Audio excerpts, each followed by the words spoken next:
Vamos a, vamos a estar reflexionando hoy sobre el último pasaje del Sermón del Monte de los Olivos. No sé por qué siento que esto es una meta cumplida. Solo nos tomó 2 meses y medio el Sermón del Monte de los Olivos, pero lo logramos. Y de verdad es uno de los sermones, uno de los pasajes más complicados de interpretar. Está de verdad repleto de material profético, escatológico. Siguen siendo uno de los pasajes de la Biblia más debatidos en los últimos 200 años de la historia de la iglesia. Curiosamente, en los primeros siglos de la iglesia no existía tanto debate acerca de estos pasajes, pero tristemente desde el surgimiento del dispensacionalismo, la teología liberal y todo lo demás, tristemente estos pasajes se han convertido en una fuente muy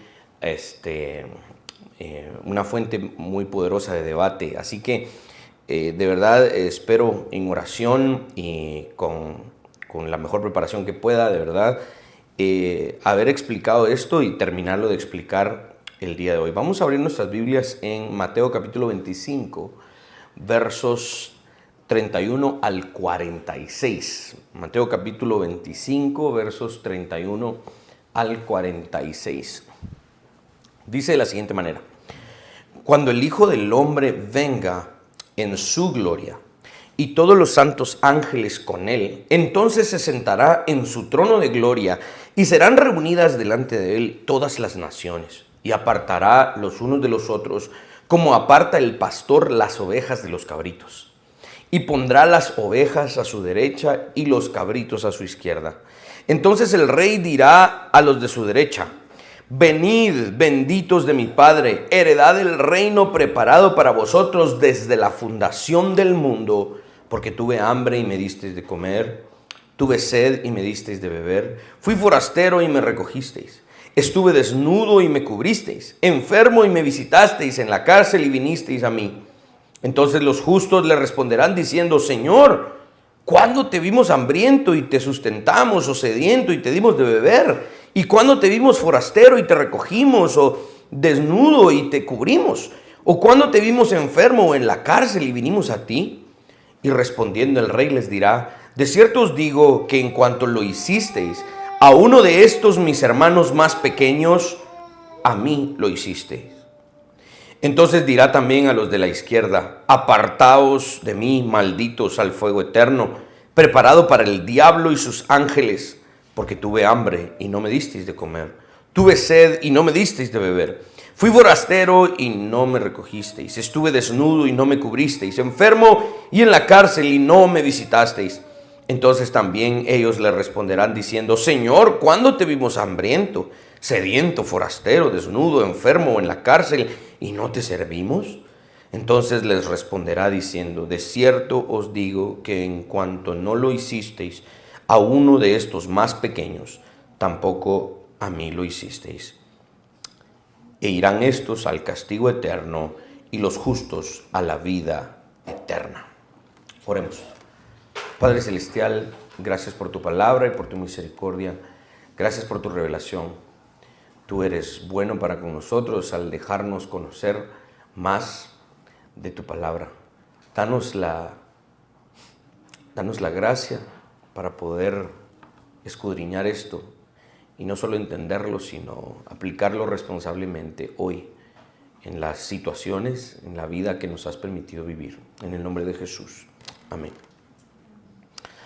En la historia de la redención, estas declaraciones de Jesús anuncian de nuevo y con otras metáforas y analogías el juicio final de las naciones frente al trono de Dios, frente al juez de la historia. La salvación es extendida a aquellos que han sido elegidos. Y claramente estos que han sido elegidos desde la fundación del mundo, como el mismo texto lo dice, actuaron actuaron de acuerdo a su elección, porque aquellos elegidos hicieron todo esto por lo cual Jesús les felicitó. Cuando estuvo enfermo, llevaron medicina. Cuando lo vieron desnudo, lo cubrieron. Cuando tuvo sed, le dieron de beber. estos elegidos actuaron de acuerdo a su elección. Por el otro lado, la condenación se extiende a todos aquellos que hicieron esto, pero lo hicieron mal. No respondieron de acuerdo a las necesidades de Jesús, ni de acuerdo a las necesidades de los enviados por Jesús. Y vamos a desarrollar esto de una forma más específica. De nuevo, la historia de la redención nos es ilustrada aquí en términos de la consumación, del final de la historia, cuando Jesucristo ha de dar la recompensa a sus elegidos y ha de dar el castigo sin remedio a aquellos que le rechazaron y no le sirvieron. Aunque estas palabras de Jesús no se registran de manera exacta de un solo conjunto en otra parte de la Escritura, definitivamente partes de esto están en muchos otros lados de la Biblia, ¿sí? Veamos un ejemplo. Mateo capítulo 10, versos 40 al 42, dice: el que a vosotros recibe, a mí me recibe, y el que me recibe a mí, recibe al que me envió. El que recibe a un profeta, por cuanto es profeta, recompensa de profeta recibirá. Y el que recibe a un justo, por cuanto es justo, recompensa de justo recibirá. Y cualquiera que dé a uno de estos pequeñitos un vaso de agua fría solamente, por cuanto es discípulo, de cierto os digo que no perderá su recompensa. En otras partes de la Biblia vamos a ver precisamente a Dios juzgando, el trono de Dios frente a las naciones. Todo lo que compone este pasaje está obviamente tomado de otros lugares del texto bíblico, para ser consistentes con lo que dice el Salmo 119. El Salmo 119, la suma de tu palabra es verdad. Esta parte del discurso, que es lo que estamos viendo como el final del Sermón del Monte de los Olivos, no es una parábola como tal, ¿sí? Generalmente las parábolas son identificadas muy claramente en la Escritura. La gran mayoría de ellas dice el reino de los cielos es semejante a, y desarrolla una pequeña historia, ¿no? Pero aquí, aunque pareciera una parábola, realmente no lo es, sino que simplemente es un conjunto de metáforas y analogías que Jesús está utilizando para decir cómo será aquel día cuando Él regrese, se siente en su trono de gloria como el juez de la historia que es y juzgue a las naciones, ¿sí? Aunque compuesto por cierta cantidad de ejemplos, como lo estamos diciendo, Jesús está describiendo lo sublime y a la vez lo severo que es el juicio en su venida al juzgar a las naciones. El juicio de Dios sobre las naciones era parte de la expectativa judía para el futuro. Esta idea y esta imagen que Jesús presenta de un juez juzgando a las naciones es parte también de la expectativa del Antiguo Testamento. Varios de los profetas hablaron precisamente de Jehová juzgando a las naciones. Un pequeño ejemplo está en Isaías capítulo 2, verso 4. Y juzgará entre las naciones y reprenderá a muchos pueblos. Y volverán sus espadas en rejas de arado y sus lanzas en hoces. No alzará espada nación contra nación, ni se adestrarán más para la guerra. Este es un pequeño ejemplo de muchos otros pasajes del Antiguo Testamento que podríamos ver como la imagen de Jehová juzgando a muchas naciones o a las naciones del mundo es algo que estaba desde el Antiguo Testamento en las revelaciones a los profetas. Este pasaje que leímos de Mateo 25, el final del Sermón del Monte de los Olivos, inicia con la descripción de su segunda venida acompañado con ángeles. Él mismo se sentará, Jesucristo. Esto es un punto importante porque por eso es tan importante ir predicando esto poco a poco, pasaje por pasaje, aunque nos tome el tiempo que nos tome. Porque esta misma imagen Jesús la va a utilizar en Mateo 26 cuando está frente al Sanedrín y lo están acusando y le están haciendo un montón de falsas acusaciones y lo están golpeando y escupiendo y lo están humillando. Y Jesús responde y les dice: ustedes verán al Hijo del Hombre venir en las nubes del cielo. Este es lenguaje de juicio, ¿no? Este es lenguaje de juicio y es acá lo que les provocó ira y frustración a los fariseos, es que Jesús hablaba de sí mismo en este sentido. Quien juzga soy yo, dice Jesucristo. Yo soy el juez, yo soy Dios. Esto era lo que los fariseos no soportaban escuchar. Como un hombre un hombre puede proclamarse el juez? ¿Cómo un hombre puede decir, yo soy igual a Jehová? Y por eso es que el judaísmo es una religión incompleta.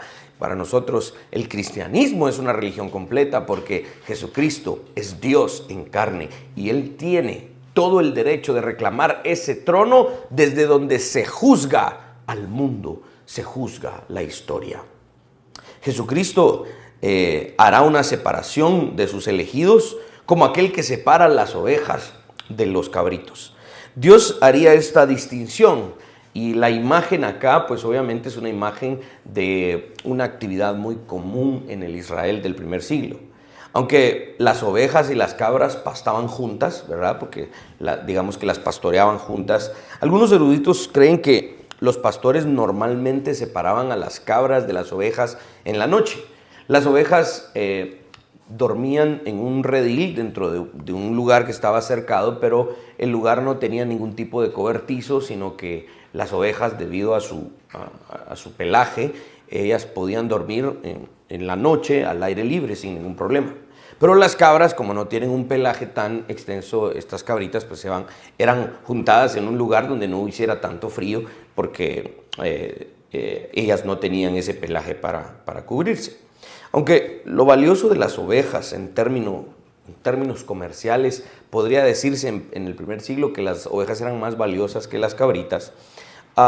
Las cabritas generalmente eran utilizadas en muchos ejemplos de los rabinos para describir a aquellas personas que tenían problemas, ¿sí? Hacían esa separación. Las ovejas, que eran animales pues muy mansos, a veces muy ingenuos, ¿verdad? Obviamente, pero también eran animales muy mansos que no buscaban tanto problema. Las cabritas, al contrario, eran animales que buscaban, digamos, muchos problemas.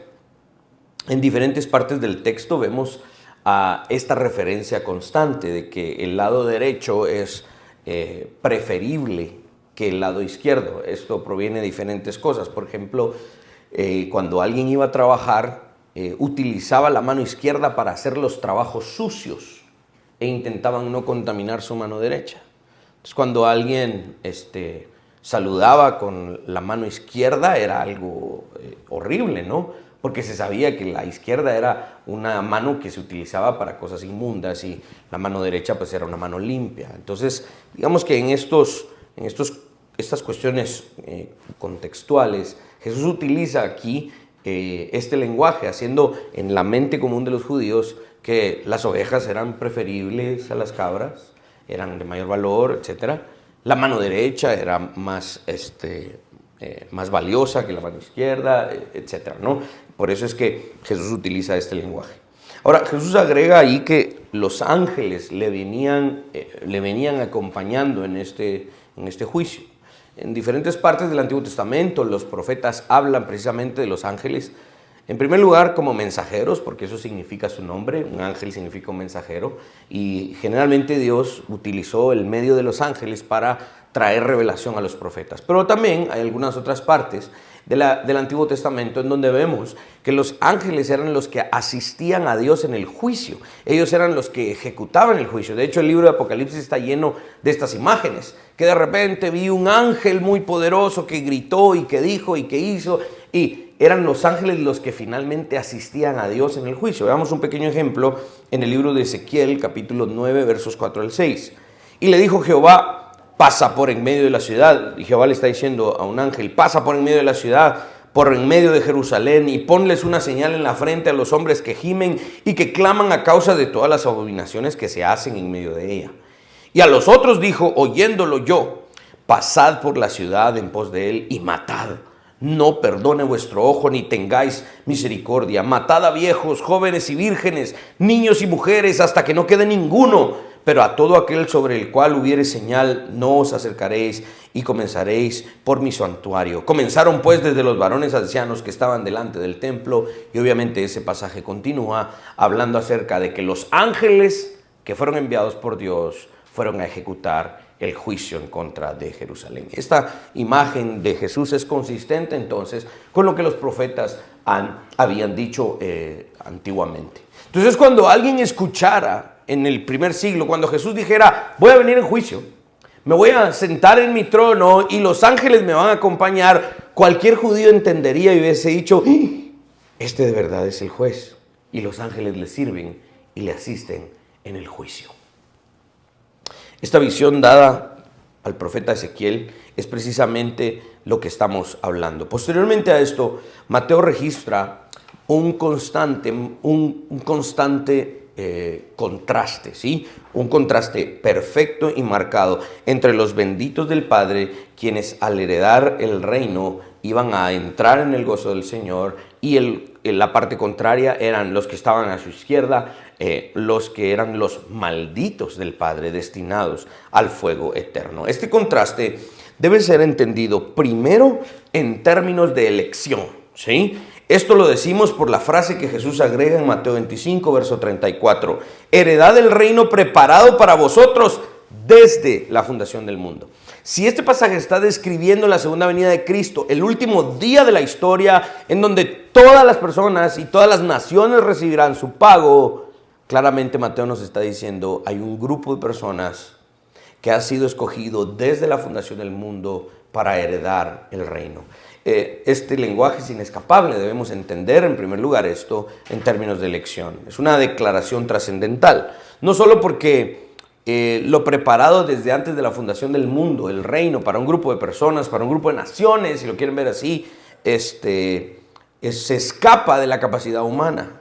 Si no existían ni siquiera humanos antes de la fundación del mundo, solo aquel que existía antes de la fundación del mundo pudo haber preparado un reino para estas naciones. También es trascendental porque cuando las personas vienen a existencia, no pueden llegar a saber cómo actuar bien o mal si no es porque alguien les enseña y establece qué es lo bueno y qué es lo malo. Aquellos que han sido elegidos para salvación pueden entender qué es bueno y qué es malo porque hay un Dios que ha determinado qué es bueno y qué es malo. Eso es un argumento trascendental, una perspectiva trascendental, porque no es de nuestra propia autoría que los elegidos podemos hacer el bien. Podemos hacer el bien porque hemos sido regenerados, porque hemos sido justificados, porque el Señor ha revelado qué es bueno y qué es malo, ¿sí? Esta lista de cosas que Mateo registra de lo que Jesús dijo en este sermón no debe ser leído como una lista de méritos. No podemos leer esto como estos han heredado el reino porque hicieron esto. Se ganaron el reino. No, por eso es que aquí hay que entender la paradoja del evangelio. El reino fue preparado desde antes de la fundación del mundo. Y estos han de entrar al reino porque Dios preparó estas buenas obras de antemano para que anduviesen en ellas, según Efesios capítulo 2. Entonces los elegidos, preparados desde antes de la fundación del mundo para heredar este reino, actuaron conforme a su elección. Este listado de cosas no lo podemos leer como una lista de méritos, sino como una lista de evidencias. Aquellos que fueron elegidos dieron evidencia de lo que eran. ¿Cuál es la evidencia de que eran elegidos? Hicieron todo esto cuando vieron a Jesús sediento, le dieron de tomar agua. Cuando lo vieron hambriento, le dieron de comer. Cuando lo vieron desnudo, lo cubrieron. Cuando lo vieron inmigrante o forastero, lo recogieron y lo ayudaron. Cuando estuvo en la cárcel, fueron a visitarle. Dieron evidencia de su elección. No actuaron para ganarse el reino, ¿sí? Entonces, estas son evidencias que demuestran quiénes realmente recibieron a Cristo. Versos 35 y 36. Porque tuve hambre y me diste de comer, tuve sed y me disteis de beber, fui forastero y me recogisteis, estuve desnudo y me cubristeis, enfermo y me visitasteis en la cárcel y vinisteis a mí. En la literatura apocalíptica hebrea, mucha de esta literatura se desarrolla en el período intertestamentario, después de Malaquías, estos 450 años en donde no hubo revelación previo a que apareciera Juan el Bautista y empezara a predicar el reino de Dios. En esa literatura apocalíptica que se desarrolla en ese periodo, generalmente se daba a entender el argumento de que las naciones, los gentiles, serían juzgados por Dios por la forma en la que trataban a Israel. ¿Ok? Entonces, quiero llevarlos rápidamente por este asunto contextual. Los judíos, cualquier judío que entendiera estas palabras de Jesús, lo entendía en esta perspectiva. Sí es cierto, las naciones son las naciones separadas del pueblo israelita que somos nosotros, los elegidos. Dios va a juzgar a todas esas naciones de acuerdo a cómo nos trataron a nosotros los israelitas. Esa era la mentalidad farisea de los saduceos. Es decir, los traídos de la película eran los judíos. Y cómo las demás naciones les trataban a los judíos, esa iba a ser su recompensa, el juicio de Dios a ellos. Los discípulos de Jesús, aquí es donde creemos que la interpretación no era la interpretación de acuerdo a la literatura apocalíptica hebrea, sino que acá vamos a ver la interpretación de acuerdo al contexto. Jesús está diciendo que Él habría de enviar a sus discípulos a las naciones a predicar el evangelio del reino, y es claro que Jesús mismo demandó esto a sus discípulos en Mateo 28. Ir por todo el mundo, ¿no? Y predicar el evangelio. La historia de la iglesia temprana testifica que así fue. De hecho, desde el primer siglo, los discípulos de Jesús salieron de Jerusalén y fueron por todas partes del mundo a predicar el evangelio. Conforme avanzamos en los siglos de la historia de la iglesia, vemos que los discípulos de Cristo fueron a otras partes del mundo más lejano que las fronteras del Imperio Romano, llegando hasta literalmente los confines de toda la tierra a predicar el evangelio. Esto fue así. Hubo aldeas, hubo pueblos, hubo ciudades y naciones que recibieron a estos enviados de Cristo y les dieron de comer, de beber, los cubrieron cuando fueron maltratados y les ayudaron cuando estuvieron en la cárcel. Estos justos descritos aquí en este discurso pareciera que ni siquiera sabían que habían hecho bien. Miren lo que dice los versos 37 y 39. Entonces los justos le responderán diciendo: Señor, ¿cuándo te vimos hambriento y te sustentamos? ¿O sediento y te dimos de beber? ¿Y cuándo te vimos forastero y te recogimos? ¿O desnudo y te cubrimos? ¿Cuándo te vimos enfermo en la cárcel y vinimos a ti? Pareciera ser que estos elegidos, estos justos, ni sabían que habían hecho bien. Por ejemplo, se me ocurre el ejemplo, ¿no?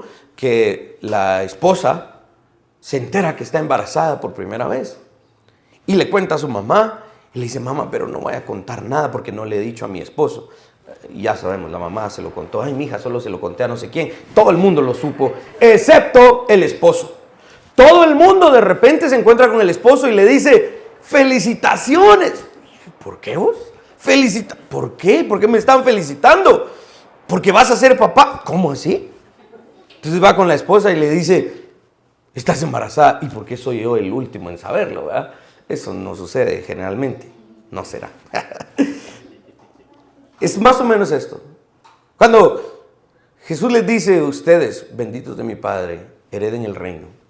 Estos dicen: ¿por qué? ¿Cuándo hicimos esto?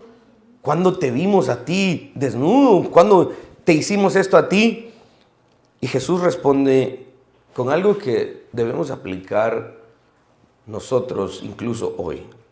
Verso 40, y respondiendo el rey les dirá: de cierto os digo que en cuanto lo hicisteis a uno de estos mis hermanos más pequeños, a mí me lo hicisteis.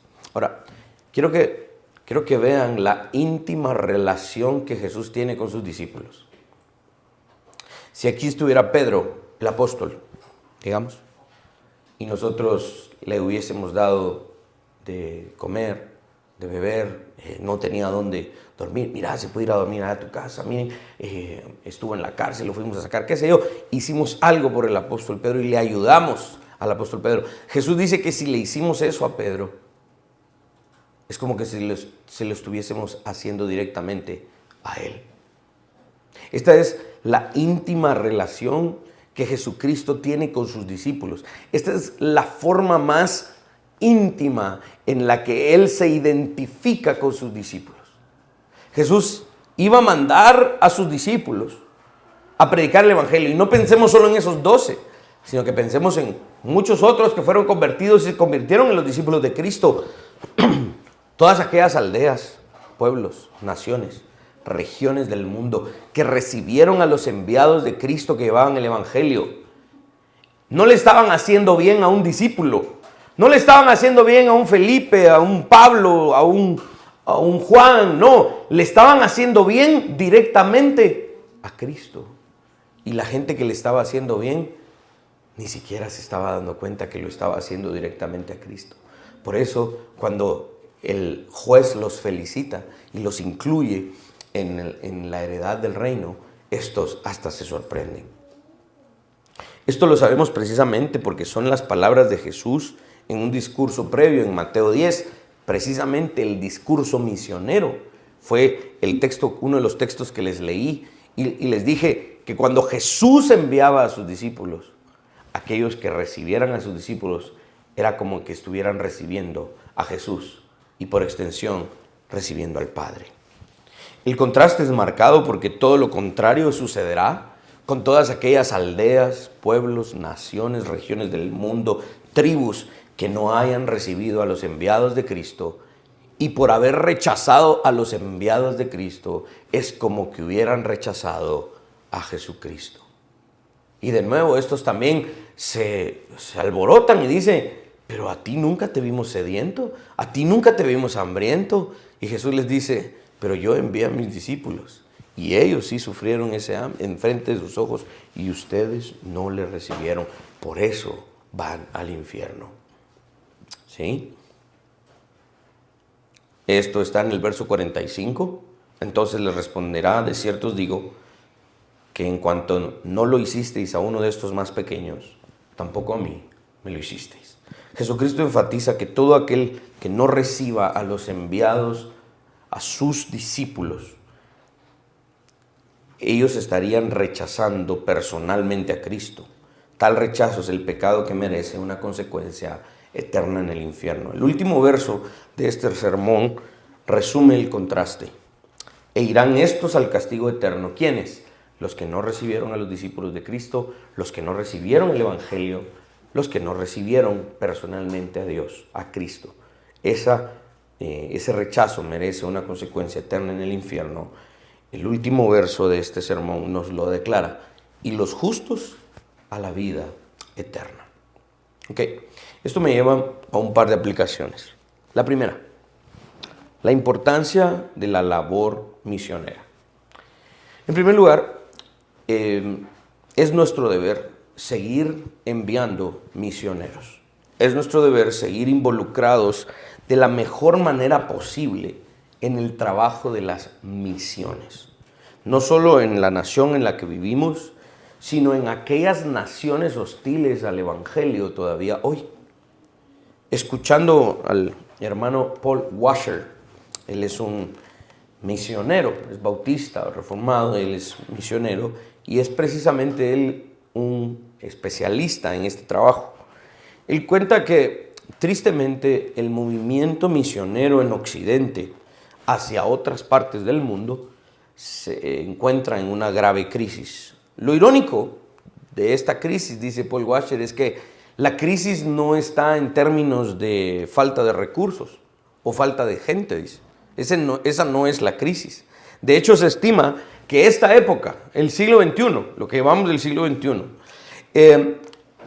es la época de la historia de la iglesia. Se estima que es la época en la que más recursos se han invertido en las misiones a lo largo de estos 2000 años.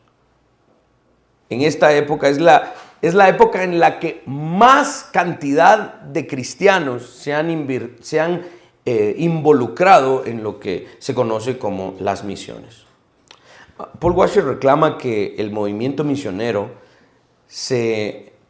la crisis de este movimiento misionero se encuentra en enviar demasiada gente a hacer misiones y esta gente enviada no sabe lo que significa hacer misiones. Se envían demasiadas personas y se invierten demasiados recursos en personas y en misiones y en proyectos que no tienen la claridad sobre las misiones y en vez de hacer misiones terminan haciendo otras cosas.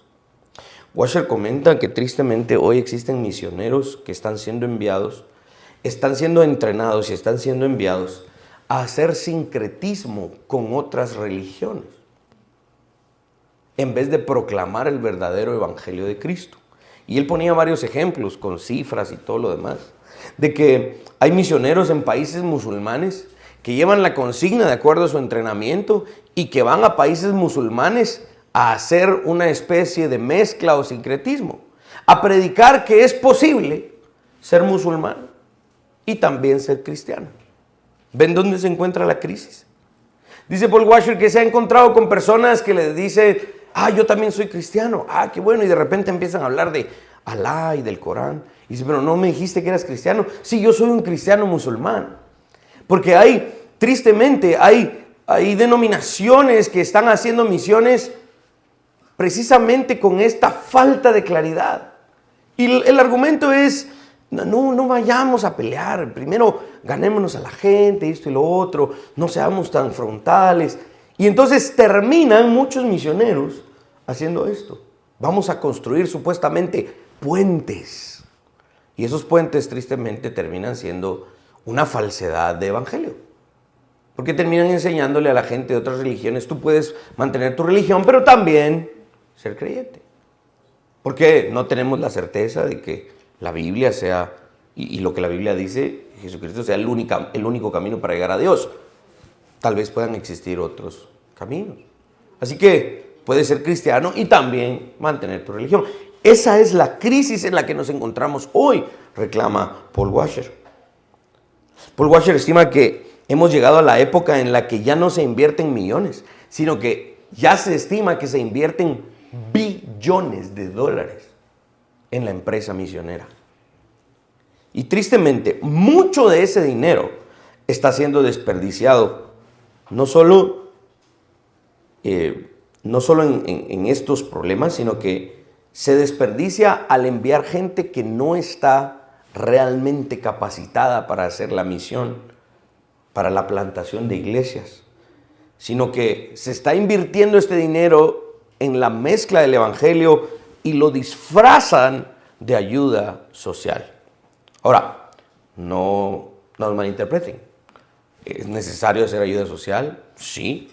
¿Es bueno enviar personas que vayan a hacer algún tipo de ayuda social? Claro. Pero eso no es el fin de la misión. ¿Sí? Porque un esfuerzo de verdad, de mucho dinero para hacer ayuda social, pero ese proyecto está desprovisto de un verdadero trabajo misionero, es simplemente ayuda social, que puede ayudar en alguna medida, pero no transformará el corazón de las personas, no transformará la cosmovisión de la gente. La gente no verá claramente el llamado de salvación. Se invierte muchísimo dinero, por ejemplo, yo he visto varios casos de estos, de que cierta iglesia envía unas familias a cierto país pobre. Yo hablando así como que de aquí a Guatemala enviamos, nosotros somos los que recibimos de toda esa ayuda, ¿va? Pero también sucede aquí en mucha menor medida, pero sucede. Se invierte cierta cantidad de dinero en ciertas familias que van durante 2 semanas a tal lugar a construir unas cuantas casas, a hacer un pozo de agua, esto y lo otro, arreglar una comunidad o algo por el estilo. Y se invirtió un montón de dinero y 2 semanas después esta gente regresa y dicen, fuimos a hacer misión. Cuando realmente esa fue una ayuda social, la cual en alguna medida puede ayudar y es bueno, pero no realmente fue una misión. El verdadero significado de las misiones es la proclamación del evangelio, el entrenamiento y el establecimiento de ancianos y de iglesias, la plantación de iglesias que perseveren en el lugar en donde fueron plantadas. En nuestro caso, si personalmente tal vez no hemos sido llamados a las misiones, ¿verdad? Tal vez no hemos sido llamados a tomar nuestro pasaporte y decir, yo me voy a ir al Perú, a otro lugar en donde el Señor me ha llamado. Tal vez no ha sido ese nuestro llamado. Eso no significa que no debemos involucrarnos. Y miren, es providencial esto porque en el mes de octubre, en los días viernes, nosotros dedicamos todo el mes de octubre para hablar obviamente del tema de la reforma y precisamente hacer un esfuerzo misionero. El año pasado juntamos una cantidad de fondos y colaboramos precisamente con esta familia de iglesias del Nuevo Pacto que tiene iglesias en diferentes partes del mundo, en lugares de verdad que son hostiles al Evangelio, y en donde nos hemos asegurado que esta familia de iglesias, las cantidades de dinero que podemos enviar, que Tampoco nos crean, ¿va?, que enviamos un montón, pero por lo menos estamos involucrados y estamos dando una vez al año para las misiones. Nos aseguramos que ese dinero se utilice para lo que realmente la misión es. Y yo generalmente les pongo videos y nos mandan saludos y me informan por medio de correos electrónicos con fotografías de tantas iglesias que se fundaron el año pasado en Pakistán, 7 iglesias. Y durante 10 meses se entrenaron a 7 hombres, o 7 o 10 hombres que fueron los reconocidos como ancianos en esas iglesias y que están funcionando. Estamos hablando de que lo que se invierte, nos estamos asegurando de que se haga verdaderamente el trabajo de la misión. Esto nos lleva a la otra parte de la aplicación, la cual nos recuerda que es nuestro deber seguir recibiendo a los enviados por Dios. Si nosotros somos hospedadores de aquellos que nos envían para hacer la misión, es nuestro trabajo también recibirlos bien, darles dónde vivir, dónde comer, de beber, de vestirlos, de asegurarnos que tengan un lugar en donde establecerse y hacer la misión.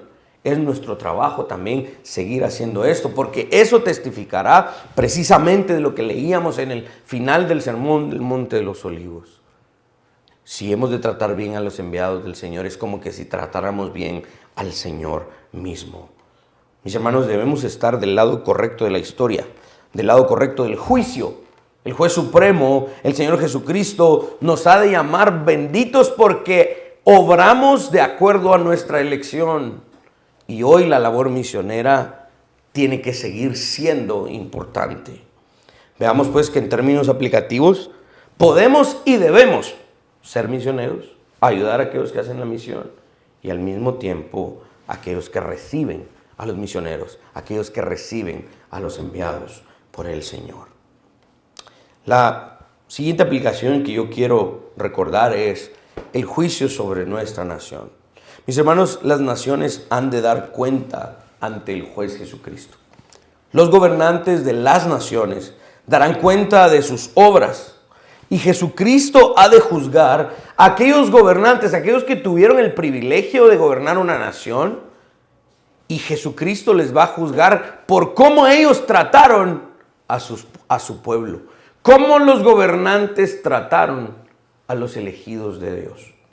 Parte de nuestro trabajo, mis hermanos, es testificar constantemente en el espíritu de Juan el Bautista, digamos, a gobernantes y también a gobernados en nuestra nación, porque nuestra nación tiene un juicio pendiente con el juez supremo de la historia. Mis hermanos, tenemos que orar fervientemente y trabajar en nuestra labor evangelística, la cual debe involucrar una claridad en cuanto a que cuando hacemos misión, cuando evangelizamos, cuando proclamamos a gobernantes que su trabajo no lo están haciendo bien, con justicia y que han de dar cuenta, cuando hacemos eso, lo hacemos con lo que leímos hoy en mente. Un día vendrá un juez supremo delante del cual nadie se podrá excusar. Y ojalá nuestra nación se encuentre en esas palabras del lado correcto del juicio cuando diga: ustedes pasen y disfruten del reino que fue preparado para ustedes desde la fundación del mundo. Mis hermanos, que cuando evangelicemos a una persona, a una familia, y Dios lo permita, qué bonito sería. Yo a veces me pongo a soñar eso, que de repente hacemos una labor evangelística en una aldea y la aldea completa se convierte a Cristo. Y establecemos ahí una iglesia y enviamos ahí a alguien: Willy, ¿te quieres ir con tu familia? Andate allá, pastor, qué sé yo. Algo hacemos así y que se convierta en una aldea y que pongamos en nuestra predicación esto en mente, que va a llegar un día en donde hemos de ser juzgados por lo que hicimos con lo que el Señor nos mandó a hacer. Mis hermanos, no es tanto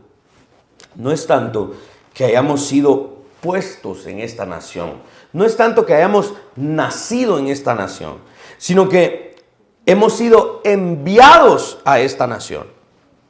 Un verdadero patriota es aquel que trabaja incansablemente para que su patria terrenal sea un reflejo de la patria celestial. Un verdadero patriota es aquel que trabaja por esta nación que Dios le ha dado. Este mes de octubre, el próximo viernes, vamos a abrir esta serie que se llama Misioneros a la propia tierra. Y vamos a empezar hablando, por ejemplo, de la vida de John Knox. Y esto se repite en la vida de Calvino, Lutero, William Farel, varios de estos reformadores que aunque a veces fueron exiliados de la tierra donde nacieron, siempre trabajaron desde el exilio para que la tierra donde nacieron recibiera el evangelio. Esa fue la historia de la Reforma. En alguna medida nosotros debemos copiar eso. Esta nación no es que aquí nacimos y que, ¿por qué no nací en Suiza? ¿Por qué no nací en Alemania? No, nací aquí porque aquí me envió el Señor. No es que nací aquí porque aquí se conocieron mis papás y que otra yo. No, aquí me envió el Señor. Y yo tengo acá una labor para con esta nación. Esto lo sabemos por lo que Jesús decía en Mateo capítulo 13, versos 37 y 38. La parábola de el trigo y la cizaña. Respondiendo, Él les dijo: el que siembra la buena semilla es el Hijo del Hombre. El campo es el mundo. La buena semilla son los hijos del reino. Mis hermanos, el campo es el mundo. Guatemala es parte del mundo. Es la tierra de Jehová. Nosotros somos la semilla del reino. Aquí Jesucristo nos plantó, nos sembró, nos lanzó y nos dijo: William, vos sos esta semilla. Como que se me quemó un poquito esta semilla, pero ahí va. Y la sembró en Guatemala. Estas semillas tostaditas son las que más fruto dan, no se crean. Mis hermanos, nosotros somos los hijos del reino. El sembrador es Jesucristo y Él nos sembró en esta nación, la cual debemos de llenar con la proclamación del evangelio, haciendo discípulos del reino, enviando a esos discípulos a toda área de la interacción humana. ¿Qué hemos de hacer aquí? No solo campañas evangelísticas, no solo cafecitos para que alguien responda al evangelio y lo traigamos a la iglesia y ahí está, ya cumplí. No, es hacer discípulos. Una vez entran al circo de la iglesia, se bautizan, aprenden la doctrina, aprenden las cuestiones básicas del cristianismo, aplican las disciplinas espirituales, leen la Biblia, oran y ahora son uno de nosotros. Ok, ¿para qué eso es bueno? Bueno, es que yo trabajo en el arte, yo trabajo en la construcción. Muy bien, entonces hacemos discípulos para que el evangelio del reino llegue a todas esas áreas de la interacción humana y la nación sea transformada. Esa es la verdadera evangelización. No solamente llenar los templos. Llenar los templos el domingo está bien, pero hay que llenar la nación con el mensaje del reino. Enviando discípulos a toda área de la interacción humana en esta nación, para que cuando venga el juez Jesucristo juzgue a nuestra nación y seamos partícipes de la recompensa eterna preparada para los hijos de Dios desde la fundación del mundo. Amén. Pongámonos de pie, por favor.